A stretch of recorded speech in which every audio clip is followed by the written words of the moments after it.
Hello friends, मैं हूं गौरव और कई साल पहले मैक्स म्यूलर नाम के एक महान पुरुष ने कहा था, if I were asked under what sky the human mind has most fully developed, some of its choicest gifts, has most deeply pondered on the greatest problems in life and has found solutions, I should point to India.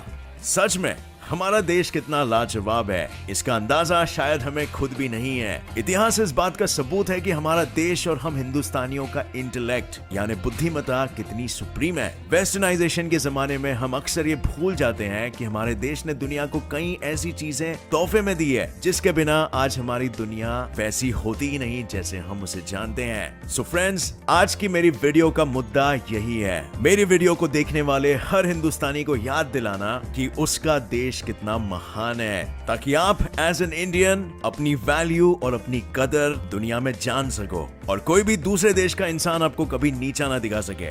So friends, आज के video में मैं आपको बताऊंगा 14 ऐसे महान भारतीय आविष्कारों के बारे में जिसने ग्लोबल टेक्नोलॉजी और लाइफस्टाइल का नक्शा ही बदल दिया। तो without wasting any time, let's get started with our video titled 14 great inventions we should thank India for. Number 14, button. दिखावे के लिए हो या फंक्शनल हो, शर्ट पे बटन होना उतना ही जरूरी है जितना आपकी खोपड़ी में आंख होना। लेकिन क्या आप ये जानते हैं कि बटन का ओरिजिन असल में इंडिया में ही था? Yes my friends, this amazing utility was an Indian invention. आज से करीबन 50,000 साल पहले मोहनजोदारो में बटन्स का इस्तेमाल सज सजाने के लिए किया जाता था और धीरे धीरे इसी बटन का इस्तेमाल कपड़ों को फास्टन यानी बॉडी पर अच्छे से फिट करने के लिए किया जाने लगा। और फिर जब बाहरी सिविलाइजेशंस भारत आए, वे इस बटन के कॉन्सेप्ट को अपने साथ ले गए एंड आज बटन्स दुनिया की सबसे वर्सेटाइल और अप्रिशिएटेड फैशन ट्रेंड्स में से एक है।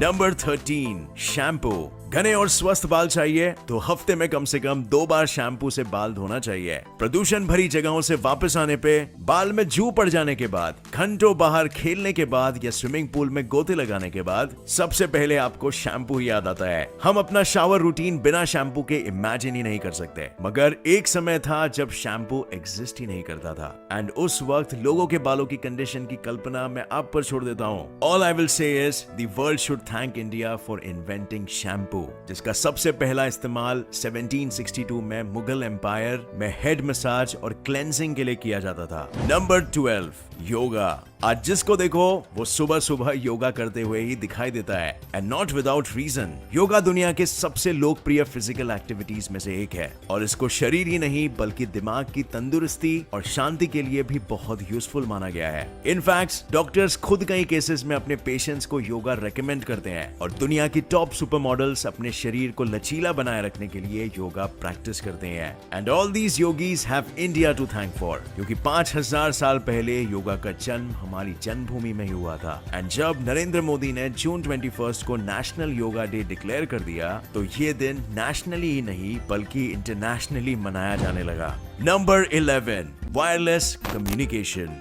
आप दिन भर जो गैजेट्स यूज करते हैं उन पर जरा नजर डालिए। Smartphone, Bluetooth, earphones, Bluetooth speakers, laptop, यही सब आप रोज यूज करते हैं ना। आप अपनी जेब में कंप्यूटर या टेलीफोन लेकर तो नहीं घूमते एंड ये करना पॉसिबल भी नहीं है। आज हम सब वायरलेस कम्युनिकेशन को इतना एक्सटेंसिवली यूज करते हैं, बट क्या आप जानते हैं कि ये महान इन्वेंशन था किसका? No, it was not Guglielmo Marconi. It was an Indian scientist of the name Jagadish Chandra Bose.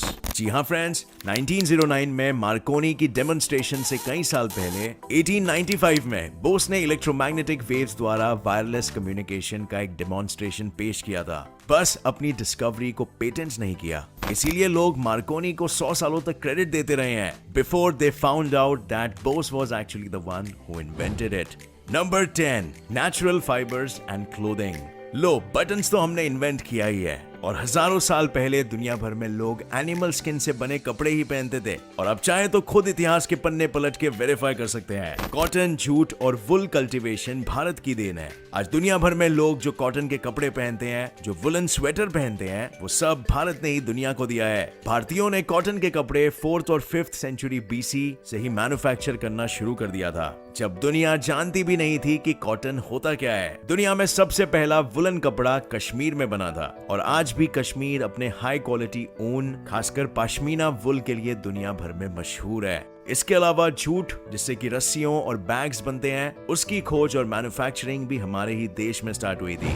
Number 9, sugar. जिस चीनी के बिना गाजर का हलवा, बूंदी के लड्डू, chocolate ice cream, Dunkin donuts, blueberry cheese cake और मीठे रसगुल्ले जैसी हेवनली चीजें एग्जिस्ट ही नहीं करती, उस चीनी का आविष्कार किसने किया? हमारे अपने प्यारे भारत ने। भारतीय दुनिया के सबसे पहले लोग थे जिन्होंने 350 एडी में शुगर केन से चीनी बनाना शुरू किया। और आज जो टेबल शुगर दुनिया की हर किचन में पाया जाता है, वो इंडिया ने ही इन्वेंट किया। एंड चीनी के बिना हमारी जिंदगी बिल्कुल वैसी ही है जैसे बिना लेस का जूता। नंबर 8, USB यानी यूनिवर्सल सीरियल बस। एक बहुत ही ज्यादा उम्दा इन्वेंशन है जो काम आता है फोन चार्ज करने में, एक डिवाइस से दूसरे डिवाइस में फाइल्स ट्रांसफर करने में और कंप्यूटर लैब एग्जाम में चीटिंग करने में। ये महान आविष्कार आज की डेट में दुनिया का सबसे वाइडली इलेक्ट्रॉनिक डिवाइस है। एंड इसको इन्वेंट किया था आज से करीबन 30 साल पहले इंटेल में काम कर रहे एक सॉफ्टवेयर इंजीनियर अजय भट्ट ने।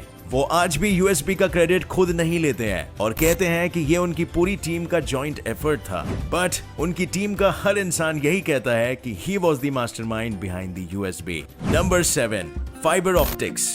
आज फाइबर ऑप्टिक्स टेक्नोलॉजी दुनिया की सबसे एडवांस्ड और वाइडली यूज्ड टेक्नोलॉजीज में से एक है। फाइबर ऑप्टिक्स के एप्लीकेशन साइंस और टेक्नोलॉजी की फील्ड में इतने ज्यादा है कि इसके इन्वेंशन ने हमारी टेक्नोलॉजी में एक रेवोल्यूशन लाकर रख दिया है। Telecommunications, remote sensing, spectroscopy, endoscopy, computer networking, जहां देखो फाइबर ऑप्टिक्स टेक्नोलॉजी मिलेगी ही। एंड इस रेवोल्यूशन टेक्नोलॉजी को इन्वेंट करने का क्रेडिट जाता है UK based physicist Narendra Singh Kapany को, जो कि एक भारतीय है and the father of fibre optics के नाम से दुनिया भर में जाने जाते हैं। Number 6, solution to the quadratic equation. किसी भी क्वाड्रेटिक इक्वेशन को सॉल्व करने के दो तरीके होते हैं। एक होता है हिट एंड ट्रायल मेथड और दूसरा होता है Shridharacharya method, which is a universal formula that can solve any quadratic equation in this world। अब इस फॉर्मूला के नाम से ही आपको पता चल गया होगा कि इसे एक भारतीय वैज्ञानिक ने ही फॉर्मुलेट किया है। एंड आज ये method universally quadratic equation solve करने के लिए यूज किया जाता है। सिर्फ क्वाड्रेटिक फॉर्मूला ही नहीं, बल्कि ट्रिग्नोमेट्रिक आइडेंटिटीज, कैलकुलस के फॉर्मूले, फिबोनाची सीरीज एंड और कई सारे रेवोल्यूशनरी मैथमेटिकल डिस्कवरीज का क्रेडिट आर्यभट्टा और श्रीधराचार्य जैसे भारतीयों को ही जाता है। Number 5, cataract surgery.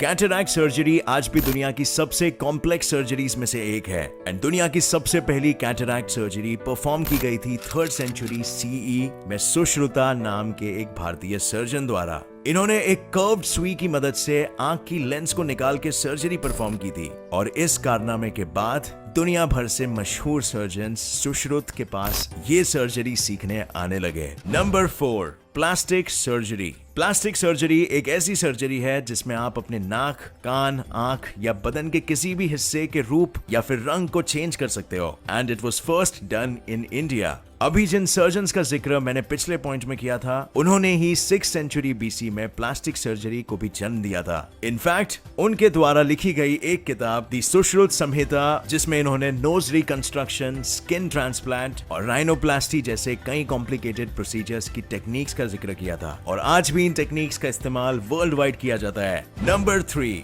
Toilet flush. सोचिए अगर हमारे टॉयलेट्स में फ्लश ना होते तो हम कैसे वॉशरूम यूज कर पाते। हमारे शरीर से निकले सारे वेस्ट हमारे सामने पड़े रहते और अगर उसकी बदबू हमें ना मारती तो उसके सड़ने के बाद आने वाले मच्छर और बैक्टीरिया हमें जरूर मार देते। इसीलिए दुनिया वालों, 5000 साल पहले भारत में रहने वाली इंडस वैली सिविलाइजेशन को बिल्कुल शुक्रिया अदा करो, बिकॉज इन्होंने ही हमें ये लाइफ सेविंग इन्वेंशन भेंट में दी है। इस सिविलाइजेशन का ड्रेनेज सिस्टम उस जमाने का सबसे एडवांस सिस्टम था जो कि आज के जमाने में भी इस्तेमाल होता है। Number 2, decimal system. Before we knew 1 2 3 हम रोमन न्यूमेरल्स का इस्तेमाल करते थे and all of us know कि एक पॉइंट के बाद it is impossible to count in Roman numbers. इसीलिए जब 1st सेंचुरी CE में भारतीयों ने डेसिमल नंबर सिस्टम को जन्म दिया और 6th सेंचुरी CE में अरेबियंस भारतीयों से इस नंबर सिस्टम को सीखकर अपने साथ वेस्ट ले गए और दुनिया में एक रेवोल्यूशन आ गया। आज की तारीख में एक अनपढ़ इंसान को भी डेसिमल सिस्टम में गिनती आती है। And truly, we cannot imagine our life without the decimal system. Number 1, the number 0. Bharat ने दुनिया को बहुत कुछ दिया है, लेकिन इनमें से एक चीज ऐसी है जिसकी हमारी जिंदगी में ना होने की हम कल्पना भी नहीं कर सकते हैं, और वो है आर्यभट्टा का शून्य, यानी द जीरो। ट्राई करिए, क्या आप इमेजिन कर सकते हैं कि अगर जीरो नहीं होता तो क्या होता? Let me help you. अगर जीरो नहीं होता तो डेसिमल नंबर सिस्टम नहीं होता, अगर जीरो नहीं होता तो बाइनरी कोडिंग नहीं होती, और बाइनरी कोडिंग नहीं होता तो कंप्यूटर भी नहीं होता, और कंप्यूटर नहीं होता तो आपके पास ना स्मार्टफोन होता, ना लैपटॉप, ना वॉकमैन, और आप ये वीडियो भी नहीं देख रहे होते, और मैं शायद यूट्यूबिंग के बजाय खेती बाड़ी कर रहा होता, और भी बहुत कुछ ना होता हमारे पास अगर जीरो ना होता तो। But I will leave that to your imagination, and without any doubt Aryabhatta द्वारा दिए गए दुनिया को ये शून्य भारत का दुनिया को सबसे कीमती गिफ्ट और सबसे वैल्यूएबल कंट्रीब्यूशन है। वेस्टर्न देशों ने हमें बहुत कुछ दिया है और हमारे स्टैंडर्ड ऑफ लिविंग को पूरी तरह से बदल दिया है, लेकिन वेस्टर्नाइजेशन की दौड़ में अपने देश की महानता मत भूलिए फ्रेंड्स। सिर्फ अतीत में ही नहीं बल्कि आज भी हिंदुस्तानी ने हर फील्ड में अपनी बुद्धिमत्ता और अपनी काबिलियत का प्रदर्शन करने में कोई कसर नहीं छोड़ी है। हमारी जन्मभूमि की मिट्टी जितनी पावन है उतनी कहीं और नहीं है, और हमारे देश के लोग जितने काबिल और जितने अक्लमंद है उतने कहीं और नहीं है। सबसे प्यारा, सबसे निराला भारत देश हमारा है, और ये बात आप हमेशा याद रखना। अगर आपको मेरा ये वीडियो पसंद आया फ्रेंड्स तो इसे लाइक करिए, मेरे चैनल को सब्सक्राइब करिए और नीचे दिए गए बेल आइकन को दबाइए ताकि मेरी हर वीडियो की नोटिफिकेशन आप तक पहुंच सके। और हम फिर मिलेंगे बहुत जल्द एक और रोमांचक वीडियो के साथ। तब तक के लिए stay tuned and keep seeking knowledge. Good bye friends and जय हिंद।